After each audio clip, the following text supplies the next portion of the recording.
ದಿಕ್ಕಿಲ್ಲದ ಹಕ್ಕಿಯಲ್ಲ, ಹೆತ್ತವರ ಪ್ರೀತಿಯ ಆಶಯದಲ್ಲಿ ಅನ್ನ ತಿಂದು ಬದುಕಿದ ಒಲವುಳ್ಳ ಹಕ್ಕಿ ನಾನು. ಆಕಾಶದಲ್ಲಿ ಹಾರಾಡು ಹಕ್ಕಿಯನ್ನ ಕಂಡು ಬರೋ ನಿಮ್ಮ ತರಣ ಹದ್ದುಗಳ ಕೈಯನ್ನೇ ಕತ್ತರಿಸೋ ಮಾರಿಯ ಹಕ್ಕಿ ಮಾತೇಶ್. 3 ವರ್ಷಗಳಿಂದಲೂ ನಾನು ನಿಮ್ಮನ್ನ ನೋಡ್ತಾನೆ ಇದ್ದೇನೆ. ಮಾತು ಮಾತಿಗೂ ನಾನು ನಿಮ್ಮ ಮೋಹದ ಬಲಿಯಲ್ಲಿ ಹಾಕಿಕೊಳ್ಳಲು ಪ್ರಯತ್ನಿಸ್ತಾ ಇದ್ದೇನೆ. ಹೆಜ್ಜೆಗೂ ನಾನು ನಿಮ್ಮ ಆಧೀನ ಮಾಡಿಕೊಳ್ಳಲು ಆತುರ ಪಡ್ತಾ ಇದ್ದೀರಾ. ಯಾಕೆ ನಿಮ್ಮಲ್ಲಿ ಈ ದುರಾಸೆ? ನಿಮ್ಮ ಆಸೆಯಿಂದ ಈಡೇರಿಸುವ ಹೆಣ್ಣು ನಾನಿಲ್ಲ. ನಿಮ್ಮ ಕಣ್ಣಲ್ಲಿ ಹೆಣ್ಣಂದ್ರೆ ಏನಂತ ತಿಳಿದುಕೊಂಡಿದ್ದೀರಿ? ಮಾರುಕಟ್ಟೆಯಲ್ಲಿ ಮಾರೋ ಹಣ್ಣು ಅಂತ ತಿಳ್ಕೊಂಡಿದ್ದೀರಿ, ಇಲ್ಲ ಕಾಲಿನಿಂದ ಒದೆಯೋ ಮಣ್ಣಿನ ಧೂಳು ಅಂತ ತಿಳ್ಕೊಂಡಿದ್ದೀರಿ. ಇಲ್ಲ, ಜರ್ಮನಿ ಬೋಗಣಗ್ ಹಾಕಿಟ್ಟ ಬೆಣ್ಣಿ.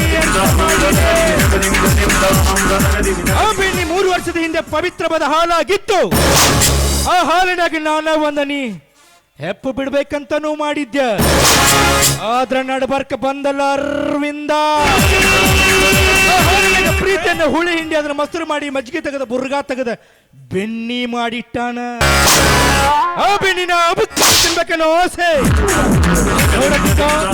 ನಾ ಬಯಸಿದ ಬೆನ್ನ ತಾನಾಗೆ ಬಂದು ನನ್ನ ಬಾಯಿಗೆ ಬಿದ್ದ ಸರಿ. ಕತ್ತು ತಿನ್ನುವ ಕಟ್ಟು ಕಾಸ್ತೀನಿ.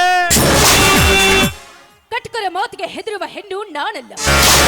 ಕದ್ದು ತಿನ್ನುವ ಕಳ್ಳ ಜಾತಿಯ ಬೆಕ್ಕು ನೀನಾದ್ರೆ ಬೆಣ್ಣೆ ಮುಚ್ಚಿದ ಪಾತ್ರೆ ಬಲು ಭದ್ರವಾಗಿದೆ. ಬಾಯಿಗೆ ಬಾರದ ಬೆನ್ನಿಗೆ ನೀ ಕೈ ಚಾಚಿದ್ದೀಯಾದ್ರೆ ನಿನ್ನ ಕೈಗೆ ಸಿಗುವುದು ಬೆಣ್ಣೆ ಅಲ್ಲ, ನಿನ್ನ ಮೈ ತುಂಬಾ ಎತ್ತದ ಬರೆಗಳು.